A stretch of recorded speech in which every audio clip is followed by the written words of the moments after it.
type of crash. He goes over once, 1.5 times, and then rolls back on the hood.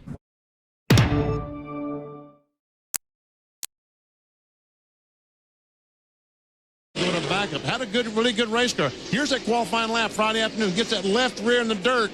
The Caterpillar car goes around, backs in the fence, and watch this. Climbs that fence and does a slow roll over. Lands on its wheels, and Ward got out, threw his helmet, and said, I made a mistake. Well, he started in 37th position. He got the first provisionals. Yeah, I think Ricky Rudd just got headed out. Mark Martin's on his roof. And here goes the tire down the racetrack. Mark Martin's car has overturned. There's Mark Martin around the car. Hey, get away from the racetrack, boy. Well, yeah, but he'd like to turn that thing back over. He said, I bet it'll run if I can get it turned back over and get it back to the pits, and it might just do it. It doesn't have a tire. I guess that's Mark Martin's tire because there isn't a tire on the other side of the automobile. Well, maybe he left the pits a little too early. Oh, man, no. We just saw him leaving the pits a couple of seconds ago, but he has overturned the car in corner number 1 under caution. Mark is walking off, crossing the racetrack. He obviously is okay, but what a scary moment it must have been for Mark Martin. We have a replay of what happened. Mark Martin's wheel comes off. He gets off the course and gets up on the bank, gets those tires Ned was talking about. And it just upsets the car and flips it right over on its roof. His wheel was off. Just stays right there. Yeah, the wheel obviously came off of the car as he was exiting pit road, and Mark is running back to the pit areas. That separates the track and the spectators. And Derek, let's see what happens.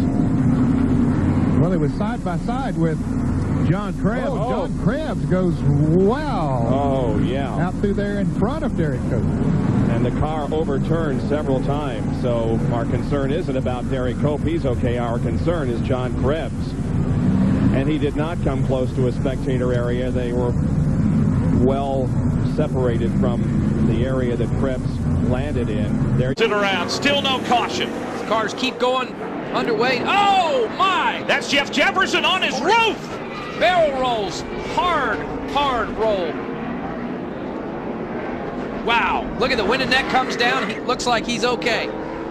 He just pulled the window net of that race car down, and man, did he go for a ride. What a ride by Jeff Jefferson. Jeff trying to climb out of that race car with all his safety equipment. It's hard to get turned out that window, but it looks like Jeff is okay. Wow, listen to the crowd, would you? Crowd applauses. Man, what a ride that was. He just launched over them turtles. Jeff Jefferson, great short track racer from Washington State.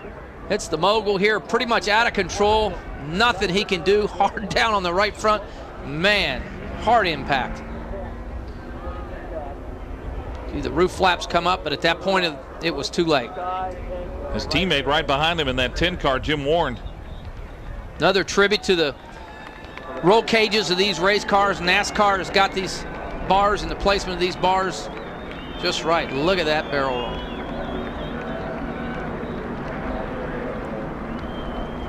Wow.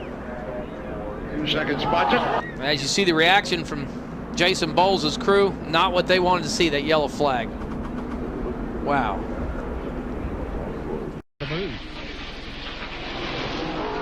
And we have a car into the tire barriers. That's Steve Park. This is at the exit of turn number 2. I think that's where Richard Petty hit the wall here a few years ago. It sure is. Yep, it's a full course caution. First time this afternoon. Comes on lap number 25. Ooh, Park is way up on the tires and the barriers. John Kernan has a report. Jerk it off. But folks, look here what happened. Steve Park is going to come to watch as he backs in the fence. Overturns completely in the air, comes down on all 4. Looks like those guys at the X Games, the way they do those skates. Wow. Oh, man. That was Corner becomes a first. One truck hard into the tire wall, coming out of turn 10 and headed. He's out of here. For 11. That truck went out of the course. Look at him stuck on the wall there. Yes, indeed it did. That is turn 10. That's the fastest corner on the course. Ray Daniels, rookie in the Truck Series, And the officials are quickly to his aid, and he is out of here. Mike, that's right over going down to that fastest part that Dorsey talked about. We got a replay of it coming up. He just got in way too hot. You see now he's in the gravel, no way to stop that truck. It hits the tire wall, climbs it, gets into the fence, and almost into the parking lot Big on the back. flip, big roll. Now, tire walls are a mixed blessing, and anybody who's road raced a lot has been into their share of them. As there sits Ray Daniels' truck. A tire wall will soften your impact and generally do less damage to the vehicle. Oh, another car up on the wall here against Schrader. Looks like the one car. And he stays on the roof. Yeah. Looks like he's pulling him out. Feet first. Oh, man. All right. There he is. Wow. On the right rear in the slick stuff. She started coming around, just held on. I knew it wasn't going to get pretty. Boy, you say road courses aren't exciting and can't be a little bit dangerous. Kenny Schrader just... Passing is very, very difficult at this racetrack. But, Ned, knowing the Winston Cup drivers, they'll find a way somehow. Well, they'll find a way. Yeah, they'll do a little rooting and banging out there, but they will find a way. It'll be exciting for the fans. But yesterday in practice, when there was no money at stake, a couple of drivers had some major problems here. Derek Cope got on his roof going into turn 10, and Brett Bodine lost his car and backed up on the bank, had to get a wreck right here to pull it off. So, you know, what is going to happen when they're running for the money? And pit stops, they're going to be a premium, folks, because track position, trying to be in front for that last run for the checkered flag. There'll probably be 12, 15 cars in the lead lap with a run for the checkered flag.